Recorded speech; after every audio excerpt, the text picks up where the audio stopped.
The Anderson family dinner was in full swing, crystal glasses clinking, designer shoes clicking on marble floors and egos inflating by the minute. I sat quietly at the far end of the mahogany dining table, watching my relatives parade their successes like peacocks showing off their feathers. James just closed another multi-million-dollar deal, Aunt Patricia announced, beaming at her son. My cousin James adjusted his Rolex with practiced casualness. And Emma's interior design business is taking off, Uncle Robert chimed in. She just finished decorating a celebrity's penthouse. Emma, my other cousin, pretended to be embarrassed by the attention, but I could see her drinking it in. The crystal chandelier above cast shadows that made everyone look slightly sinister. Or maybe that was just my perspective. What about you, Alexandra? Aunt Patricia's attention suddenly swiveled to me, her smile sharp as a knife.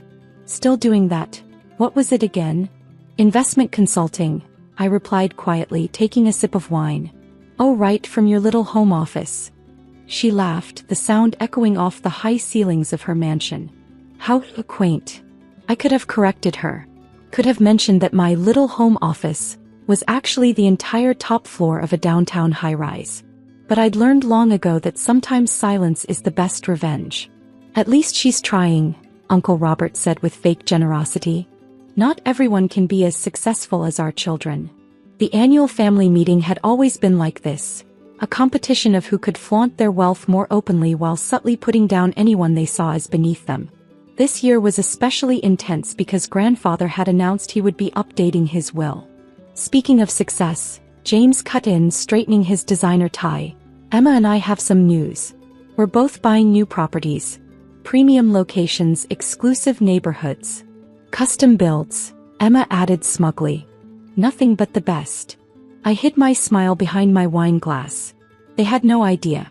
Alexandra, my grandfather's voice suddenly cut through the chatter. Everyone fell silent. In the Anderson family, when Gregory Anderson spoke, you listened. You've been quiet tonight. I met his eyes across the table. Unlike the others, his gaze held something different, a hint of knowing amusement. Just enjoying the conversation, Grandfather. He nodded slowly, a slight smile playing at his lips. He alone knew the truth about my success, had watched me build my empire quietly while the rest of the family dismissed me. It had been our little secret for years. Well, James said loudly, clearly annoyed at not being the center of attention, while some of us are content with mediocrity, Emma and I are closing on our properties next week. Prime real estate. Very exclusive. Through Sterling Properties, right? I asked innocently. James blinked, surprised I knew the developer's name. Yes, actually. How did you dash? Just keeping up with the market, I said softly. It's part of my job after all. Emma rolled her eyes. Please, like you'd know anything about luxury real estate. While we all succeeded, you're still a nobody. Living in your tiny apartment, playing at being a businesswoman. The room erupted in poorly concealed snickers. Aunt Patricia didn't even try to hide her amusement. I suppose we can't all be winners, she said with fake sympathy. Some people just aren't cut out for real success. I felt Grandfather's eyes on me, saw his slight nod.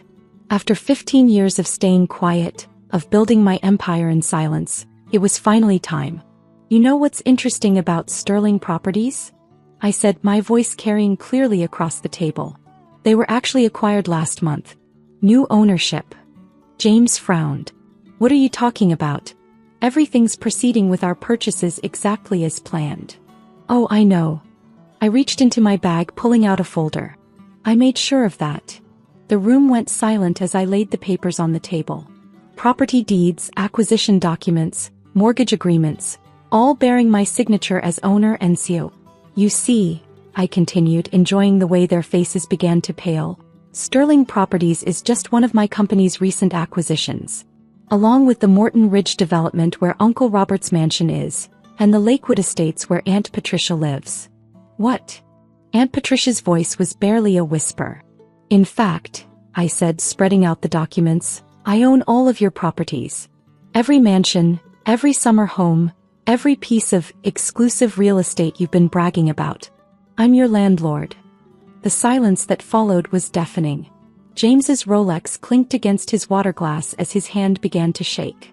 That's impossible, Emma stammered. You're nothing. You work from home. I smiled. My home office? You mean the penthouse suite of the Anderson Tower downtown? The building I bought 5 years ago. The Anderson Tower? Uncle Robert's voice cracked. But that's named after me, yes. I looked around the table, meeting each shocked face. Would you like to know what else I own? The crystal glasses sat forgotten as I continued, revealing the extent of my empire. Each document I pulled from my folder was another crack in their carefully constructed reality. The exclusive country club you're all so proud of being members at? I acquired it 3 years ago. Those luxury condos you've been competing to get into, James? My company developed them. The high-end shopping district where Emma's design studio is located? I bought the entire block last summer. But you're just a consultant, Aunt Patricia sputtered, her perfectly manicured hands gripping the edge of the table. No, I corrected her calmly. That's just what you assumed because it was easier than acknowledging I might be more successful than your precious children. Grandfather chuckled softly from his seat at the head of the table. All eyes turned to him. You knew. Uncle Robert accused. All this time. Of course I knew, Grandfather said, his voice strong despite his age. Who do you think gave Alexandra her first investment advice? While you were all busy showing off your material possessions, she was building something real. I remembered that day clearly 15 years ago when Grandfather had called me into his study. I was fresh out of college, overwhelmed by my family's constant competition and criticism. They think success is about showing off, he told me. But real success is about building something lasting. Something they never see coming until it's too late. He'd given me startup capital, not much, just enough to prove myself. I'd turned that initial investment into a real estate empire, all while my family dismissed me as unsuccessful. This is ridiculous. James stood up, his chair scraping against the floor. I'm calling my lawyer. These contracts can't be valid. Go ahead, I said, sliding my business card across the table. Have them contact Anderson Holdings' legal department. I'm sure they'll find everything in order. Emma was frantically scrolling through her phone. Anderson Holdings. Oh my God. Her face went even paler. They're one of the largest real estate investment firms in the country. Top 3 actually, I corrected. We just acquired our biggest competitor last month. It was in all the business papers, not that any of you read those. But the houses we're buying, James protested weakly. The contracts are already signed. Yes, with my company. Congratulations on your new homes, by the way. The mortgage terms are quite favorable, I made sure of that. Family discount and all. My smile didn't quite reach my eyes. Aunt Patricia found her voice again. You can't do this. We're family. Family. I laughed, but there was no humor in it. Was it family when you excluded me from Emma's wedding because I wasn't successful enough to be seen with your society friends? Was it family when you told everyone at James's graduation party that I was the family disappointment? That was different, she protested. We were just what? Making sure I knew my place? Well, now you know my place. I own every piece of property you live in, work in, or socialize in. I've been watching you compete over who could buy the most expensive homes, never realizing you were all just paying rent to me. Uncle Robert's face had turned an interesting shade of red. This is some kind of trick. You're trying to manipulate us because of Grandfather's will. Grandfather's laugh was louder this time. The will. Oh, Robert, you still don't understand. Alexandra doesn't need my money.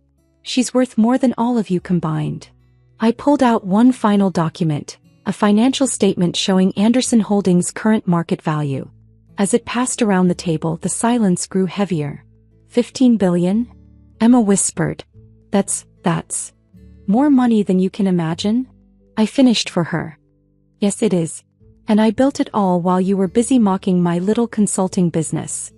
James slumped back in his chair, his earlier bravado completely deflated. Why reveal this now?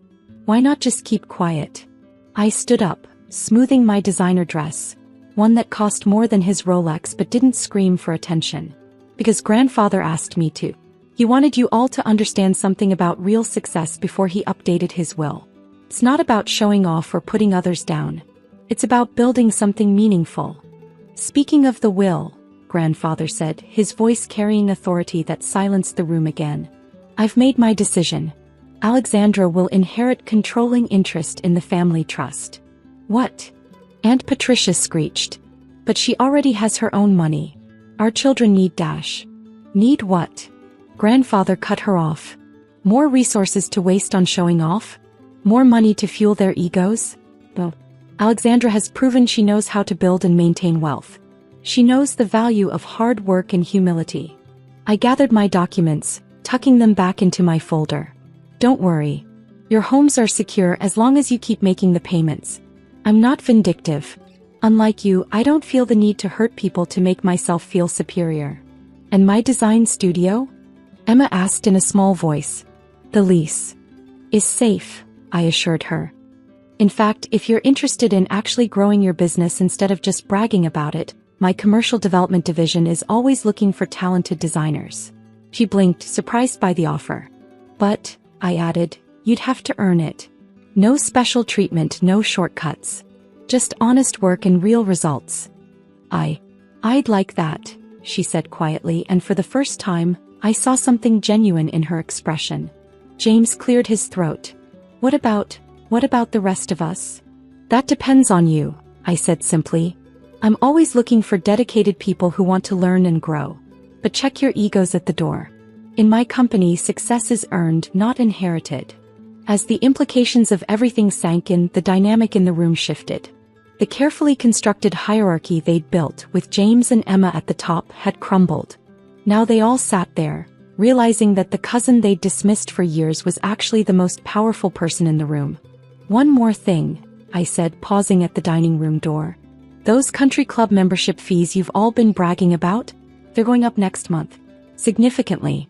Might want to check your budgets. With that, I walked out, leaving them to digest their new reality. Grandfather followed me to the foyer, his eyes twinkling.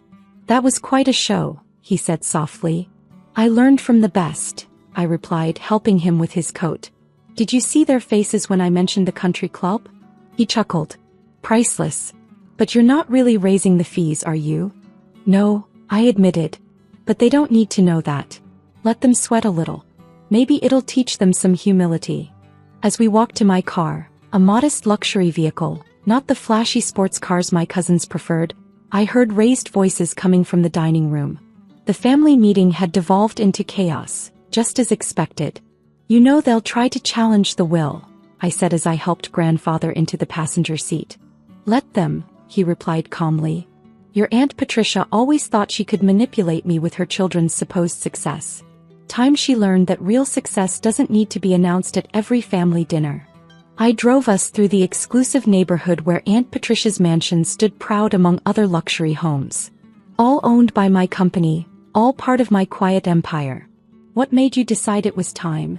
I asked, curious about why he'd chosen this moment for the revelation. I saw how they treated you at Christmas, he said, his voice hardening slightly. When James made that comment about your sad little office job, I realized they needed to learn that true success isn't about putting others down to lift yourself up. We pulled up to his estate, the original family home, modest compared to the mansions my relatives had bought to show off their wealth. Besides, he added with a smile, I wanted to see their faces when they realized who their landlord was. Consider it an early Christmas present. I laughed, helping him out of the car. Well, I think that's one family dinner they won't forget. No, he agreed. And maybe next time they'll think twice before dismissing someone as unsuccessful just because they don't brag about their achievements. As I drove home to my penthouse in the Anderson Tower, I couldn't help but smile. Years of quiet work, of being underestimated and dismissed, had led to this moment. I'd built something real, something lasting, while they were all busy competing over who could show off the most. Tomorrow they'd wake up to the realization that every property they'd bragged about, every exclusive address they'd competed over, was actually mine. Their rent checks would feel different now, knowing they were contributing to the success of the cousin they'd labeled a failure. But more importantly, maybe they'd finally understand what Grandfather had tried to teach them all along. Real success doesn't need to be announced. Sometimes the quietest person in the room is the most successful of all. As for me, I had an empire to run. After all, someone had to maintain all those properties they were so proud to live in.